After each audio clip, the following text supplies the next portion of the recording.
How's it going, dudes and dudettes? Brad the Guitologist here. By popular demand, we have another episode for you of Shitpost Friday. Okay, so in this episode, this long-awaited episode, we're going to talk about a few things, but I want to start off talking about why I have not done Shitpost Friday in the last 2.5 to almost 3 years now. At one point, when the COVID lockdowns, mask mandates, all that stuff started kicking in, I started noticing a few things. I started noticing how pernicious, how stupid, how conformist all of these people were around me. I started looking around me. I started seeing a bunch of people just blindly wearing these masks. I looked it up.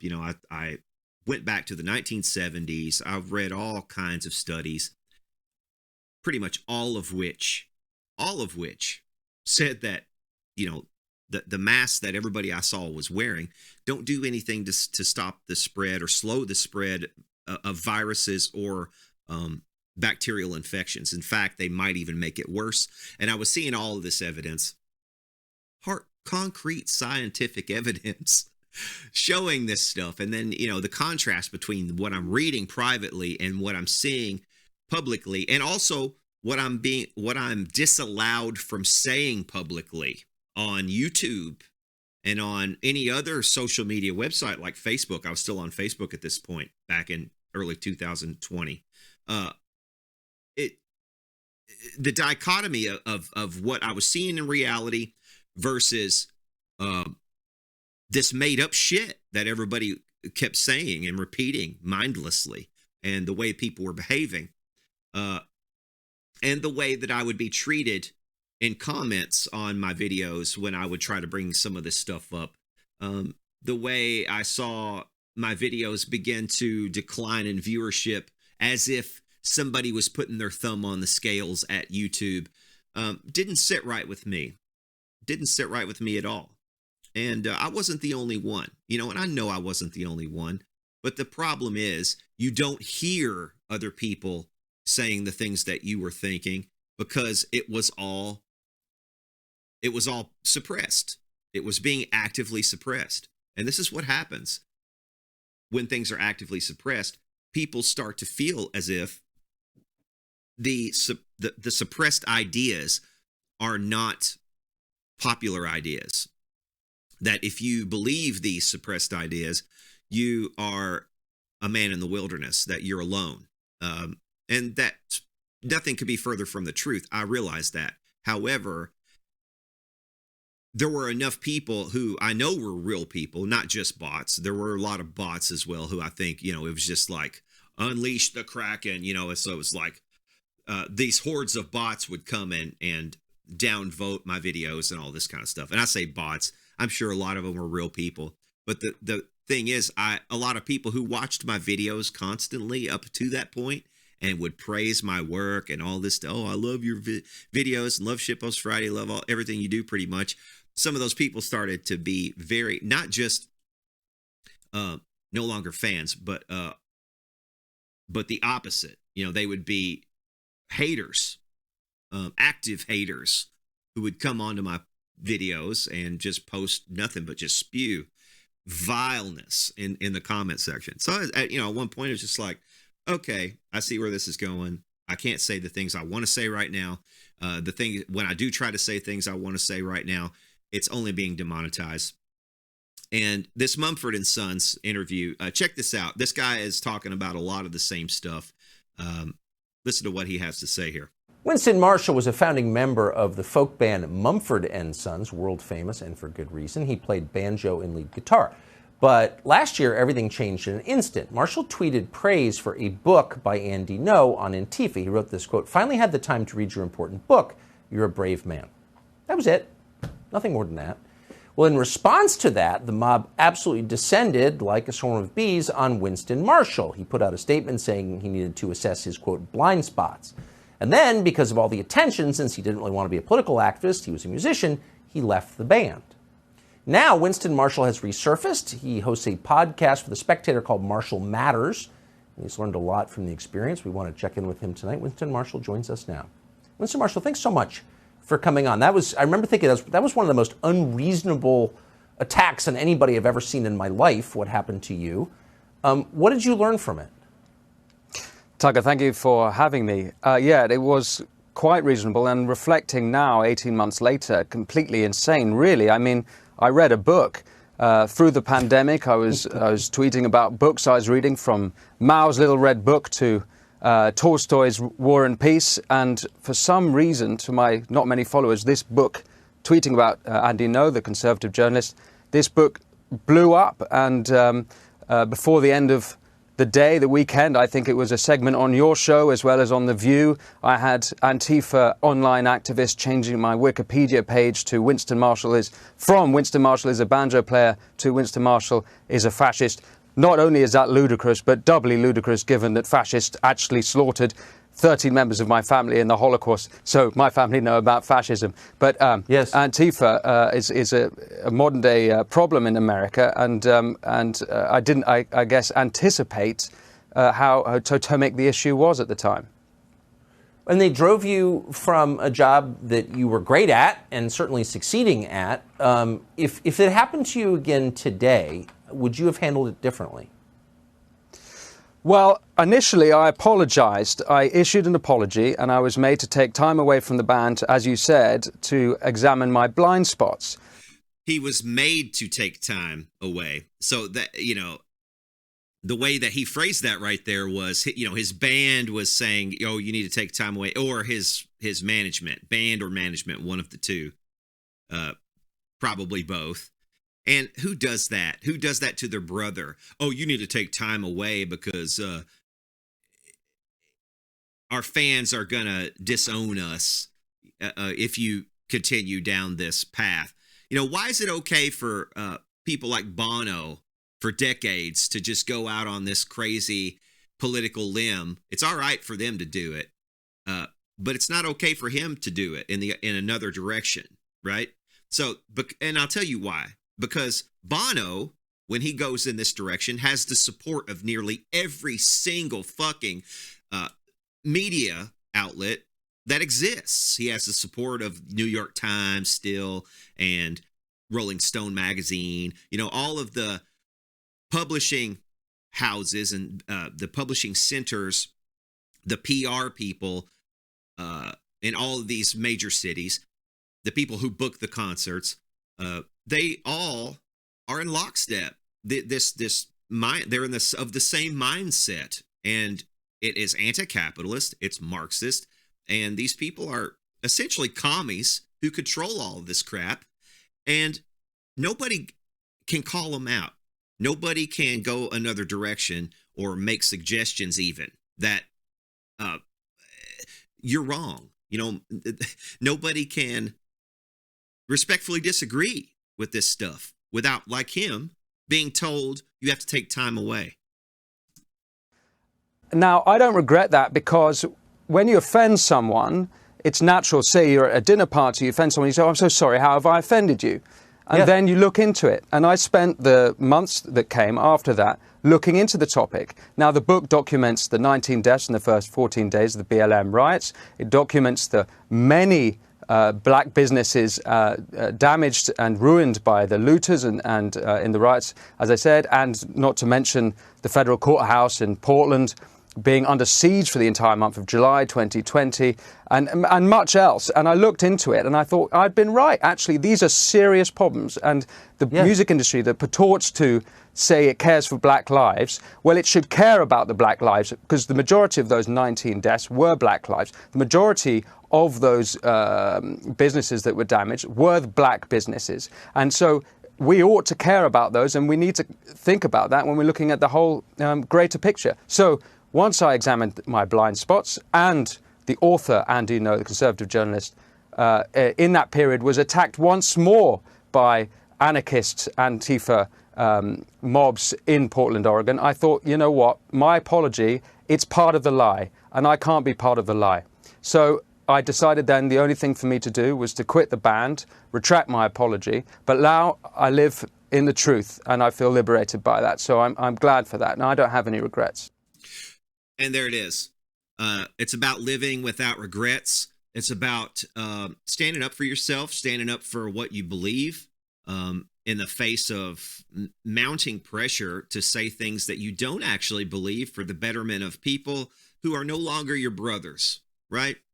And that's what the last 2.5, 3 years has been like for me. It's been a real trial by fire of, okay, not only how fervent are you in your beliefs or your views, but are you willing to throw away this thing that you've built that's been a success so far? And my channel was in April of 2020, I gained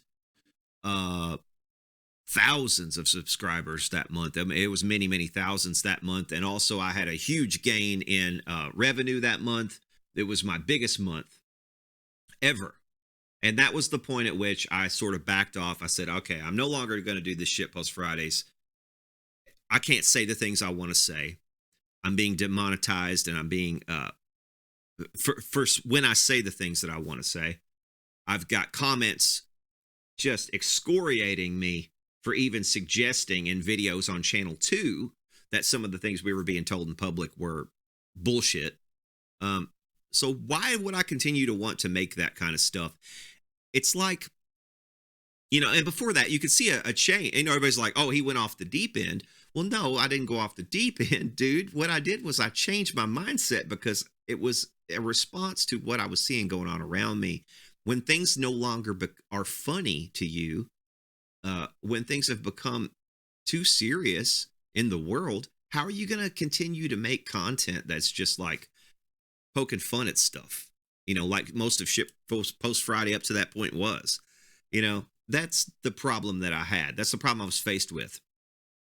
When the world has completely gone insane, how do you pretend to be sane or pretend that things are just okay?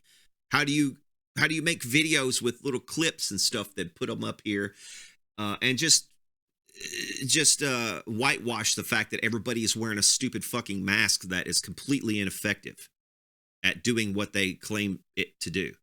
You know, how am I going to turn on videos by Rhett Scholl and all these people in the guitar community wearing their stupid fucking masks, you know, playing with each other? It's 3 of you in a room and you are performative. You're being performative right now. You're just wearing this mask to show, oh, I'm being a good little boy.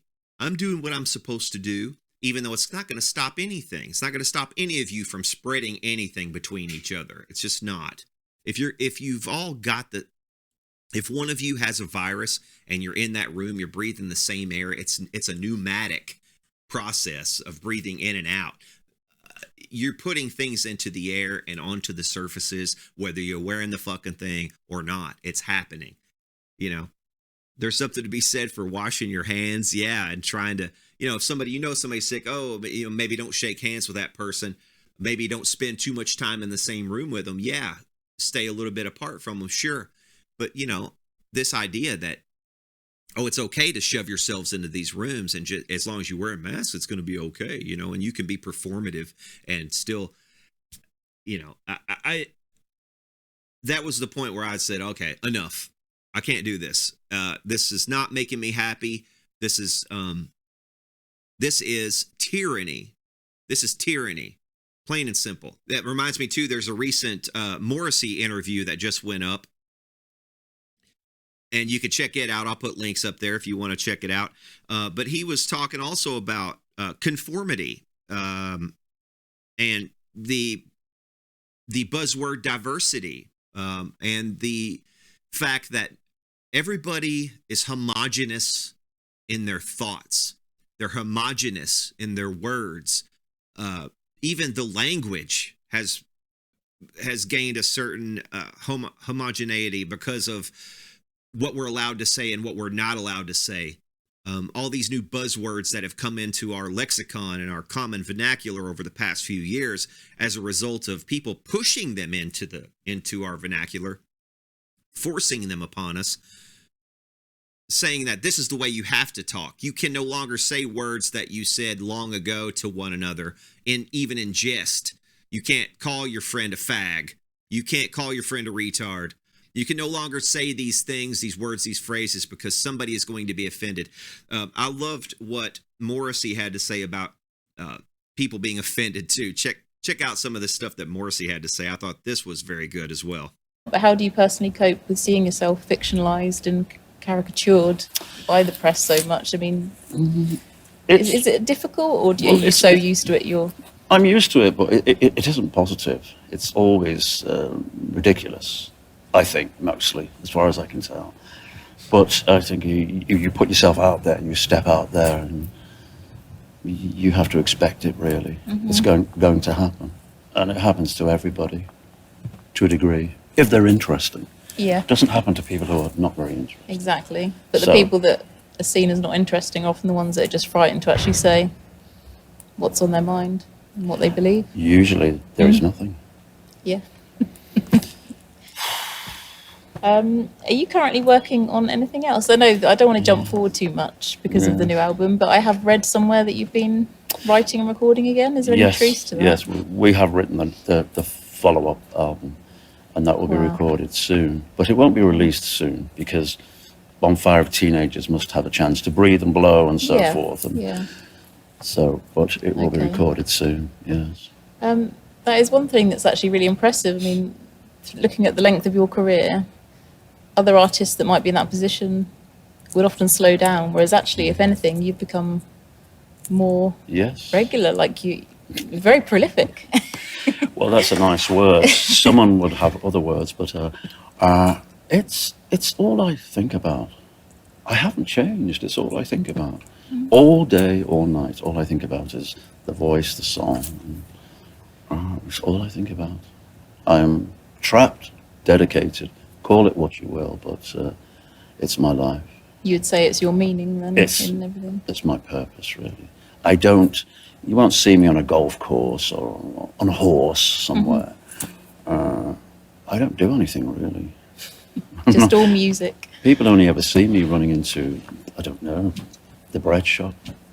But otherwise I don't really exist. And that's okay. That's okay. Looking at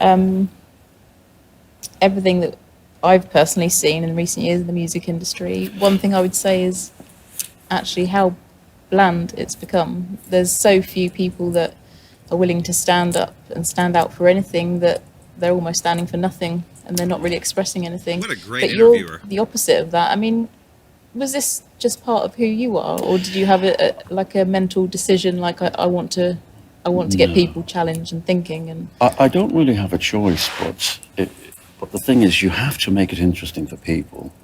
You have to make music interesting for people, and you have to make your position interesting. In the late 90s, I was interviewed a great deal, and I constantly spoke of a dumbing down that was happening in England everywhere. Television commercials, everything to do with British life. It was just aimed at the moron.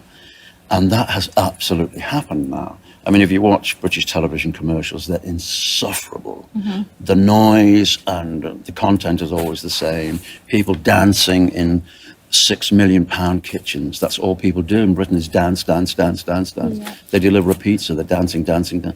It's really now moronic. And empty. And that shows everywhere. And music, really, not many people have faith in music anymore.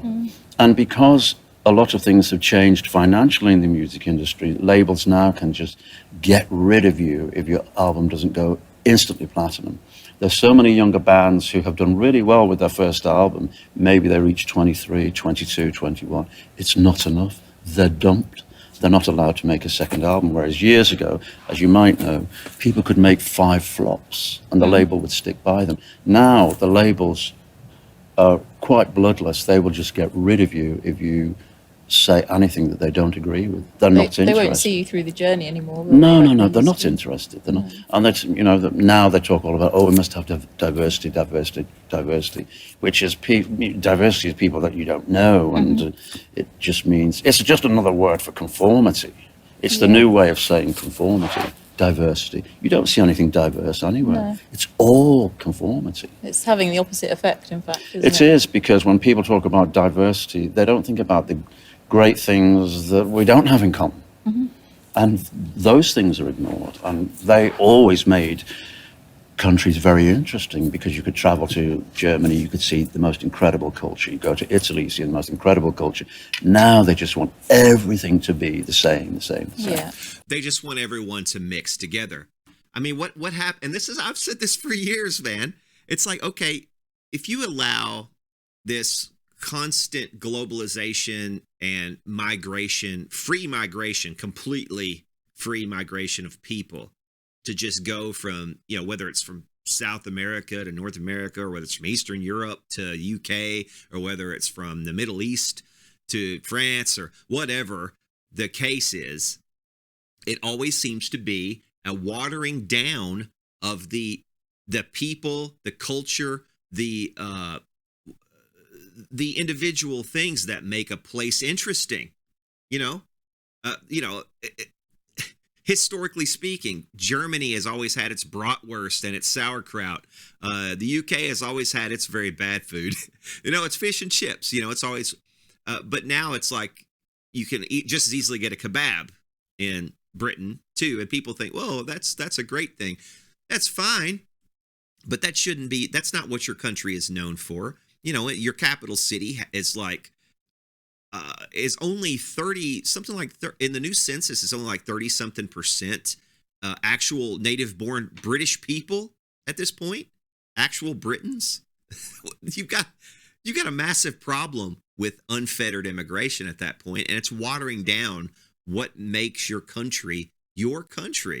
What the true diversity is celebrating all these differences. It's not saying, hey, we need to mix everybody together and just that way we're all brown people in a few generations, and nobody is anything that is different whatsoever. It's the same also if you think about it in terms of evolutionary biology.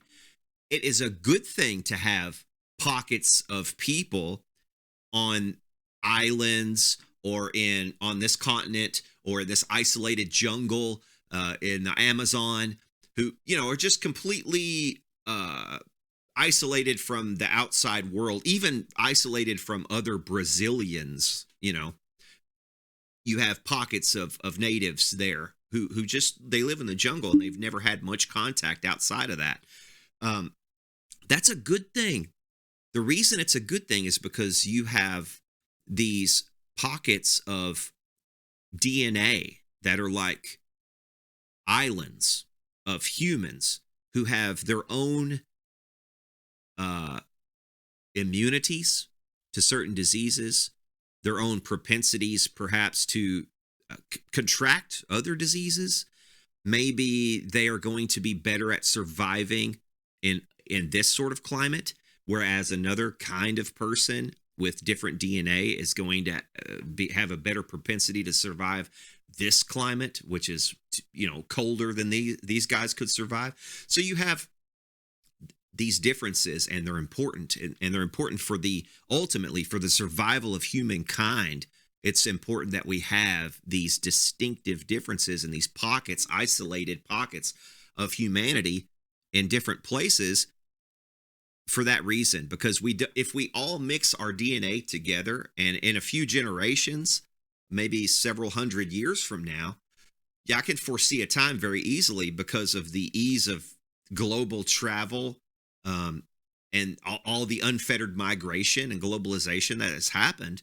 I can foresee a time, maybe 500 years, 600, who knows, where we have interbreeded to such an extent that there is no longer these isolated pockets of these gems of diversity, true diversity, and DNA that can act like a lifeboat of humanity in a time of cataclysm. Like if we're hit by a massive rock from outer space, you want enough differences in DNA that maybe we'll have a really good chance, and also in location of people, that maybe somebody will survive. One group will survive and push forth humankind into another millennium. But where the way that things are now, we're just encouraged to completely forget all the differences, all the things that made us different, and just drive toward homogeneity and conformity. And it takes massive fucking nuggets to for somebody like Morrissey to say this stuff. You know, it takes even more massive nuggets for up and coming artists who aren't as big yet, like people like Dream Machine, who we'll talk about a little bit later in this Shitpost Friday because they sent me their new album. We'll open it and check it out. But, you know, people like that who actually stand up and say something against the homogeneity of thought. You know, it takes massive cojones. And I'm, you know, even for people like Roger Waters, I disagree with him probably 9 times out of 10. 9 sentences that come out of his mouth, I probably disagree with, you know, four of the sentences, right? And that's just the way it's always been with Roger Waters. He's a very outspoken person. He seems to have some measure of, what's the word? He seems to have some measure of principle about him in some things, but then these principles quickly get forgotten and he doesn't apply them sort of across the board on some other things. And it's like, okay, man, why do you believe that but don't believe this? But anyway, he wrote these recently. He wrote these letters, open letters to both the leaders of Ukraine and the leader of Russia, Zelensky and Putin. And he basically was inviting both of these leaders to reassess their positions and, you know, basically stop being children and start trying to avoid thermonuclear war, right? Start trying to avoid escalating this conflict any further than it already has and killing more people than it already has killed, right? So, but then you've got both sides jumping his ass. You've got both the far left media, the MSNBCs and CNNs of the world jumping his ass. And then you've also got the New York Post side who published this article also jumping his ass. It's just incredible to me that somebody cannot call for peace and not be jumped from both sides of the political spectrum at this point, that there is no middle side. There is no large-scale media apparatus built around free speech and a divergent thought process, you know, where things like, oh, let's try to promote peace instead of calling one side or the other of this conflict demonic. You know, that reminds me too. I went to the other day. I went in my YouTube. I got this letter from YouTube, not letter, but email, saying that I needed to update my my Google Pay or whatever. So I did that. I went in there to do that, and splashed across the top of it when I went to update my information in Google. It's like, notice, you know, anybody in Russia will no longer be paid for their videos. And this was a couple of months back. And I was like, what? And then I saw from one of the YouTube channels that I follow who is Russian, this girl called Gamazda, who has a magnificent piano channel where she does these solo piano arrangements of classic rock songs and stuff like that. She does like classical versions of this stuff, like as if Beethoven wrote it or Mozart wrote it or something. And she's just incredible, and she's also very good looking. But you know, I saw her put out this plea to her fans where she's like, "Hey, I'm no longer being monetized, and they've taken my money away." Basically, why have they done this? Why? Because nobody pushes back because nobody speaks out. Nobody is taking the part of people like her and saying, wait a minute, this is bullshit. Nobody is speaking up against it. That's why. That's the same reason we had lockdowns for far longer than we had them. And we had masks. We had masks for 2 years. This past school year, or this school year, excuse me, began for my kids. They were forcing them into masks even this year, 2022. And you wonder why I was pissed off at my school board members, and made a video about it. And I don't like it when you do politics. Well, dude, this is my kids, man. And if somebody doesn't speak out against it, then nobody's going to speak out against it. It has to begin somewhere. Somebody has to say something, right? You can't just keep putting up with this shit. And, that's why they get away with it. Because not enough people are saying anything about it. And we have to do that in order for things not to go crazy in the world, man. How can you guys not see that? That is a very liberal mindset that I just said there. That's a very liberal way of thinking. It's classical liberal through and through. And for the left not to be able to see that. But this is the problem with the modern left. It's authoritarian to the core.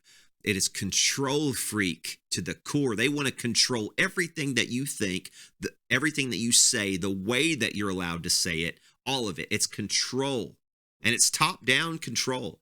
They want to appeal to people in government to institute control over others. And that's their method of operating. That's their modus operandi. Anyway, so enough of that crap. I just, that's some of the crap that I've had to get off my chest, man. And whether I do it under the guise of a Shitpost Friday video or whether I do it under the guise of something else doesn't seem to matter. It's still going to be probably demonetized, probably deranked in the algorithm. But I will say this, if I will try bringing back these Shitpost Friday videos with this kind of format, we'll see how it goes for a couple weeks. Maybe I'll give it 2, 3, 4 weeks. We'll see how it goes. If the numbers aren't there, then I'll discontinue it again. If you guys want to see more of these, you're going to have to share them because I am not going to be upranked in the algorithm at all. So you're going to have to share these videos if you want to keep them going. But, I will say one more thing here on this subject of musicians and their views. I brought up Bono a little bit earlier. The funny thing about Bono is for decades and decades, he was talking about capitalism and how it was bad. Well, recently he said this. I ended up as an activist in a very different place from where I started. I thought that if we just redistributed resources, then we could solve every problem. I now know that that is not true. There's a funny moment when you realize that as an activist. The off-ramp out of extreme poverty is commerce. It's entrepreneurial capitalism. Later, he slammed those who reflexively bashed business leaders, ignoring how important they are for the greater good. I didn't grow up to like the idea that we've made heroes out of business people, but if you're bringing jobs to a community and treating people well, then you are a hero. So that's like a complete 180 to what he used to think, believe, and espouse. And I just think that that's interesting. You have to encourage that sort of rethinking if you're going to encourage people to change it all. And that's all I have to say about that.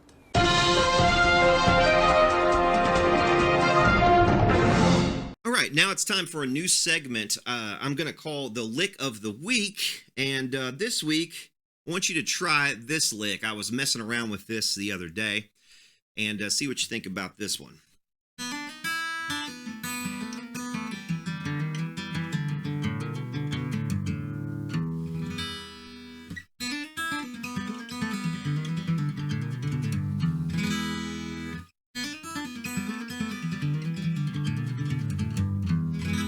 So this you can play very easily with just one finger. You really don't need a second finger to play this lick, and it sounds pretty impressive, and it's a fairly fast lick you can if you build up the speed. So anyway, here's how it goes.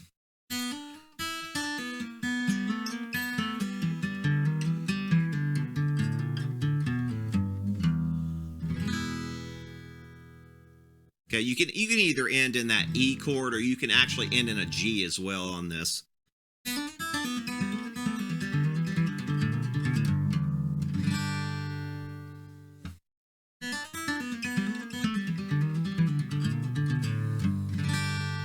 So you can end, depending on what you're doing, you could end on that G or you could end on that E. But here's the lick one more time. So basically what we're doing is we're going up. We're starting on the B string. So there's the first 4 notes. And then a little pull off right there.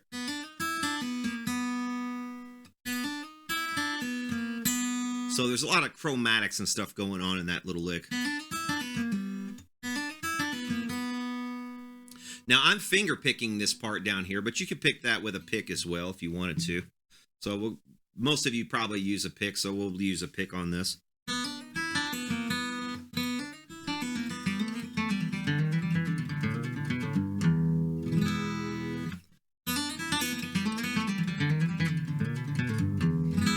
And if you prefer, you can also finger each one of those.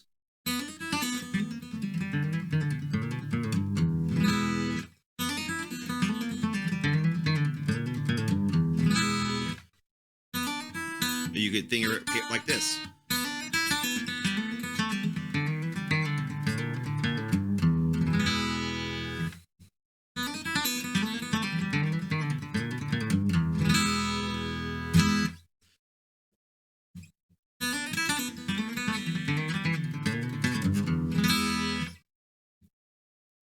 Finger picking.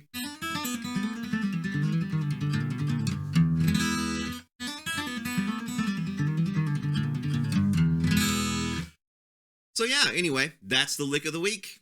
Okay, another thing you may have noticed is that my set is a lot different than what it used to be back in the old days of Shitpost Friday. Some things have certainly changed. Yeah, it's totally different. Right now I'm in the basement of my new house. I have my stuff set up pretty well, I think. This is about the best setup probably that I've had for doing episodes like this, and I think it will only get better from here. So if you stick around with me, again, hopefully we can try to improve this from week to week. And, you know, I realized this week has been kind of a downer because I've been getting a lot of stuff off my chest, and I've been trying to explain why I stopped doing Shitpost Friday. So, you know, again, I understand, bit of a downer, but I've got some things I've got to say, and sometimes you're going to have to realize that and just try to stick it through, and eventually maybe we'll get back to laughing and stuff together, right? And it'll be a little bit different. Maybe we can bring in some different segments.